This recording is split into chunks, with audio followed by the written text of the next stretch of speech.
الحمدللہ رب العالمین وبہ استعین واشہد ان لا الہ الا اللہ وحدہ لا شریک لہ واشہد ان محمدا عبدہ ورسولہ اما بعد۔ گرامی قدر مشاہدین، زکوٰۃ تعلیمی کورس سے متعلق آج انشاءاللہ زکوٰۃ کے معنی اور مفہوم اور اس کی شرعی حیثیت اور اس کی حکمتوں سے متعلق گفتگو کریں گے۔ زکوٰۃ یہ عربی زبان کا لفظ ہے اور لغت کے اعتبار سے اس کا معنی ہے نمو، برکت اور کثرت خیر، یعنی بڑھنا، زیادہ ہونا، اضافہ ہونا۔ مثلا عربی زبان میں کہتے ہیں زکا الزرع، جب کھیتی میں نمو آتا ہے، جب پودا بڑا ہونے لگتا ہے، اور کہتے ہیں زکا المال، جب مال میں اضافہ ہوتا ہے، اور کہتے ہیں زکا فلان، جب اس کی نیکیوں میں اضافہ ہو جاتا ہے، نیکی اور بھلائی جس وقت بڑھ جاتی ہے تو کہتے ہیں زکا فلان۔ اسی طرح سے زکوٰۃ میں پاک کرنے کا معنی بھی پایا جاتا ہے، جیسے اللہ تعالیٰ نے فرمایا قد افلح من زکاہا، وہ شخص یقیناً کامیاب ہو گیا جس نے اپنے نفس کو پاک کر لیا۔ اور وہ معنی بھی اس میں موجود ہے کہ جس نے اپنی نیکیوں اور بھلائیوں میں اضافہ کر لیا، نیکیاں بڑھا لیں اور برائیوں کو چھوڑ دیا، تو ایک طرف کمی ہو گئی، ایک طرف زیادتی ہو گئی۔ پاکی میں یہی ہوتا ہے کہ کچھ چیزیں بڑھ جاتی ہیں اور کچھ چیزیں کم ہو جاتی ہیں۔ اسی طرح سے تعریف کرنے کے معنی میں بھی یہ لفظ آتا ہے، جیسا کہ اللہ تعالیٰ نے فرمایا فَلَا تُزَكُّوا أَنفُسَكُمْ، اپنے آپ کی تعریف خود نہ کرو۔ تو یہ تو رہا عربی زبان کے اعتبار سے اس کا معنی، اور شرعی اعتبار سے جب زکوٰۃ کا لفظ بولا جاتا ہے تو اس مخصوص اور متعین مقدار کو کہتے ہیں، مال کے اس مخصوص اور متعین مقدار کو کہتے ہیں جو اللہ کی عبادت کی خاطر مخصوص شرطوں کے ساتھ مخصوص لوگوں کو دی جاتی ہے، مخصوص لوگوں پر خرچ کی جاتی ہے۔ اس کا زکوٰۃ نام اس لیے رکھا گیا کیونکہ اس کی ادائیگی سے مال میں برکت ہوتی ہے، اور مال لینے والے کی دعا سے مال میں اللہ تعالیٰ کی جانب سے اضافہ بھی ہوتا ہے۔ اللہ تعالیٰ نے قرآن پاک میں ارشاد فرمایا وَمَا آتَيْتُم مِّن زَكَاةٍ تُرِيدُونَ وَجْهَ اللَّهِ فَأُولَٰئِكَ هُمُ الْمُضْعِفُونَ، تم جو زکوٰۃ ادا کرتے ہو، صدقہ دیتے ہو، اللہ کی رضا تمہاری نیت ہوتی ہے، اللہ کو خوش کرنا چاہتے ہو، تو یہی وہ لوگ ہیں جو اپنے مال کو دو چند کرنے والے ہیں۔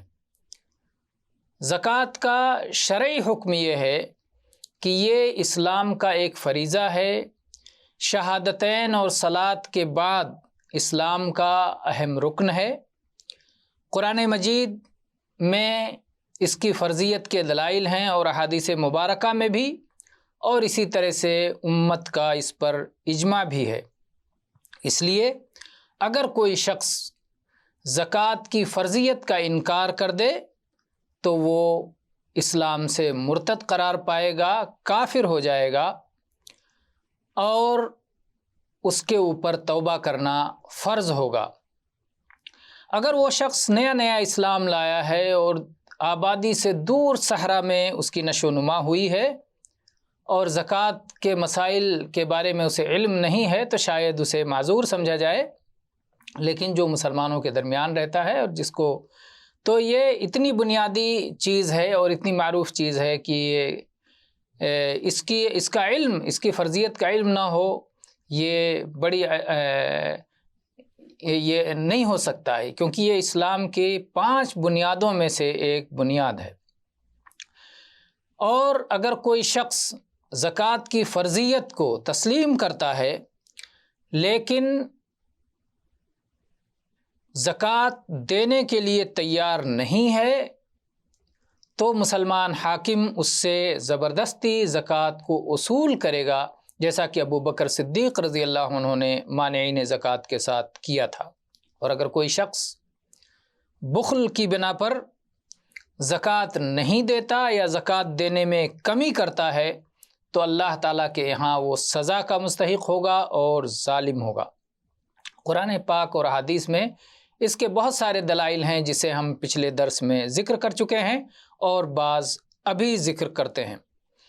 مثال کے طور پر اللہ تعالیٰ نے فرمایا وَأَقِيمُوا الصَّلَاةَ وَآتُوا الزَّكَاةَ، سورہ مزمل کی آیت نمبر 20، صلاح قائم کرو اور زکوٰۃ ادا کرو۔ اور نبی کریم صلی اللہ علیہ وسلم کی وہ مشہور حدیث جو اسلام کی بنیادوں کے بیان میں ہے کہ آپ نے فرمایا بنی الاسلام علی خمس، اسلام کی بنیادیں 5 چیزوں پر ہیں۔ اسلام کی عمارت 5 ستونوں پر کھڑی ہے، اس میں سے شہادت اللہ الہ الا اللہ وان محمد رسول اللہ۔ پہلی بنیاد یہ ہے کہ بندہ اس بات کی گواہی دے کہ اللہ کے سوا کوئی لائق عبادت نہیں اور محمد صلی اللہ علیہ وسلم اللہ کے رسول ہیں، اللہ کی طرف سے بھیجے ہوئے ہیں۔ دوسری چیز صلاح قائم کرنا، تیسری چیز زکوٰۃ کی ادائیگی، چوتھی چیز صوم رمضان اور 5ویں چیز حج بیت اللہ۔ یہ متفق علیہ حدیث ہے۔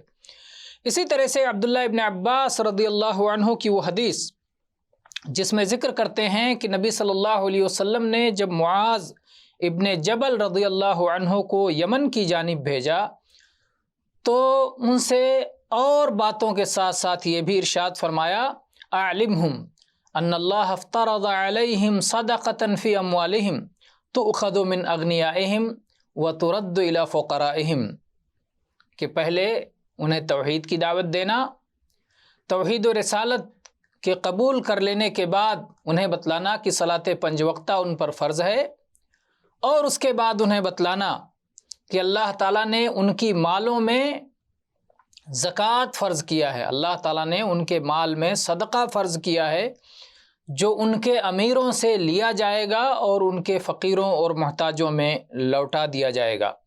یہ حدیث امام بخاری، امام مسلم، کتب 6 میں آپ اسے پائیں گے۔ اسی طرح سے ابو بکر صدیق رضی اللہ عنہ نے مانعین زکوٰۃ کے متعلق ارشاد فرمایا واللہ لو منعونی عناقا كانوا يؤدونها الى رسول اللہ صلی اللہ علیہ وسلم لقاتلتهم على منعها، اللہ کی قسم اگر وہ ایک پٹھیا بھی روک لیں گے جسے وہ رسول اللہ صلی اللہ علیہ وسلم کو دیا کرتے تھے تو میں اس کے روکنے پر بھی ان سے جنگ کروں گا۔ تو بکری کا مادہ بچہ جسے پٹھیا کہا جاتا ہے وہ بھی اگر نبی صلی اللہ علیہ وسلم کے زمانے میں دیتے تھے اور نہیں دیں گے تو میں ان سے جنگ کروں گا۔ یہ متفق علیہ حدیث ہے۔ بعض روایت میں ہے عقالاً، لو منعونی عقالاً، اگر وہ ایک رسی بھی روک لیں گے جسے نبی صلی اللہ علیہ وسلم کے زمانے میں دیا کرتے تھے تو میں ان سے جنگ کروں گا۔ صحیح بخاری میں ابو ہریرہ رضی اللہ عنہ کی وہ حدیث جسے ہم گزشتہ حلقے میں ذکر کر چکے ہیں کہ جس شخص کو اللہ تعالیٰ نے مال و دولت عطا فرمایا اور اس نے اس کی زکوٰۃ نہیں دی، قیامت کے دن گنجے سانپ کی صورت میں اسے بنا کر کے پیش کیا جائے گا جس کے 2 جبڑے ہوں گے اور اسے وہ گردن کی طوق بن جائے گا اور اپنے منہ سے پکڑ کے کہے گا کہ میں تیرا مال ہوں، تیرا خزانہ ہوں۔ تو یہ سب زکوٰۃ کی فرضیت کی دلیل ہے، کیونکہ جو ادا نہ کرے اس کے اوپر وعید ہے۔ اور اجماع امت ہے اس مسئلے پر، تمام مسلمان اس بات پر متفق ہیں کہ زکوٰۃ فرض ہے۔ اس کی فرضیت کب ہوئی؟ اس کی فرضیت مکہ میں مطلق طور پر ہوئی، اس میں یہ تحدید نہیں تھی کہ کس مال میں کتنی زکوٰۃ فرض ہے، اسے مسلمانوں کی فیاضی اور ان کے شعور پہ چھوڑ دیا گیا تھا کہ اللہ نے جسے جس قدر مال سے نوازا ہو وہ اپنے اعتبار سے جتنا چاہے اپنے مال میں سے خرچ کرے۔ لیکن مدینہ منورہ ہجرت کرنے کے بعد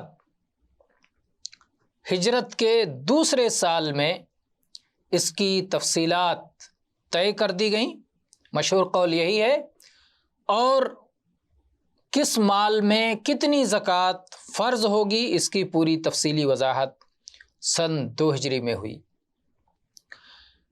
زکوٰۃ کی مشروعیت میں بہت سارے فوائد اور بہت ساری حکمتیں ہیں، چند حکمتیں ہم آپ کے سامنے رکھتے ہیں۔ اس میں دینی فائدہ یہ ہے کہ یہ اسلام کے ایک رکن کی ادائیگی ہے جس پر انسان کے دنیا اور آخرت کی سعادت کا دار و مدار ہے۔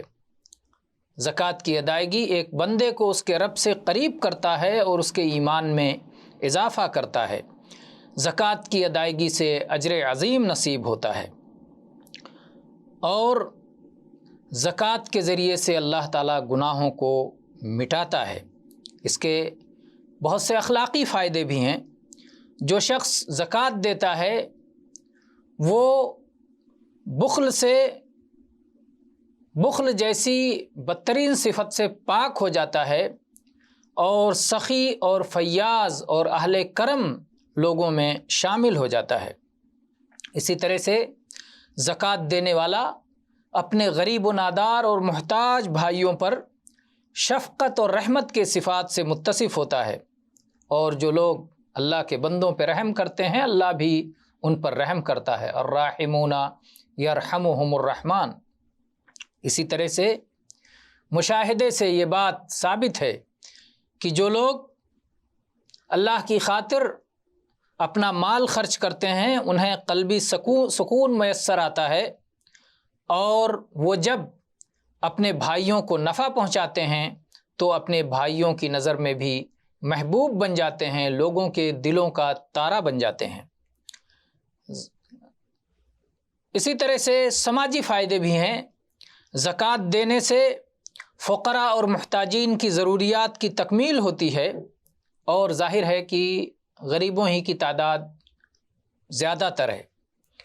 اسی طرح سے زکوٰۃ کے ذریعے سے مسلمانوں کے بہت سارے اجتماعی کام انجام پاتے ہیں۔ زکوٰۃ کا ایک فائدہ یہ بھی ہے کہ فقراء اور محتاجین کے دلوں میں امیروں کے تعلق سے جو کینہ کپٹ اور بغض و حسد پیدا ہوتا ہے اس کا خاتمہ ہو جاتا ہے۔ جب ایک غریب امیر کو دیکھتا ہے کہ وہ اپنے مال سے عیاشی کر رہا ہے، مزے لوٹ رہا ہے، اور اس کے مال سے اسے کچھ بھی فائدہ نہیں ملتا، تو اس کے دل میں ایک طرح سے چلن پیدا ہوتی ہے۔ لیکن جب امیر سال کے اختتام پر یا سال میں ایک مرتبہ زکوٰۃ کی رقم نکال کے ان غریبوں پر خرچ کرتا ہے تو پھر غریبوں کے دل سے یہ چیزیں مٹ جاتی ہیں، اور محبت اور اتفاق کا جنم ہوتا ہے۔ اسی طرح سے مال میں برکت ہوتی ہے زکوٰۃ کے ذریعے سے، اور زکوٰۃ کے ذریعے سے مال میں انتشار ہوتا ہے۔ ایک جگہ مال ٹھہرا ہوا نہیں ہوتا بلکہ اس کا دائرہ وسیع سے وسیع تر ہوتا جاتا ہے۔ اگر زکوٰۃ کا نظام نہ ہو تو مال صرف امیروں کے درمیان ہی گردش کرتا رہے اور فقیروں کو کچھ نہ ملے۔ تو اس طرح سے زکوٰۃ کے بہت سارے فائدے ہیں، دینی فائدے، سماجی فائدے، اخلاقی فائدے، روحانی فائدے۔ تو یہ سارے فائدے ہیں، اگر آپ غور کریں تو آپ خود بہت سارے فوائد نکال سکتے ہیں، غور کر سکتے ہیں۔ اس پر آپ بھی غور کیجئے، اور اس پر ہی ہم درس کا یہ حلقہ ختم کرتے ہیں۔ وآخر دعوانا ان الحمد للہ رب العالمین وصلی اللہ علی نبینا وسلم۔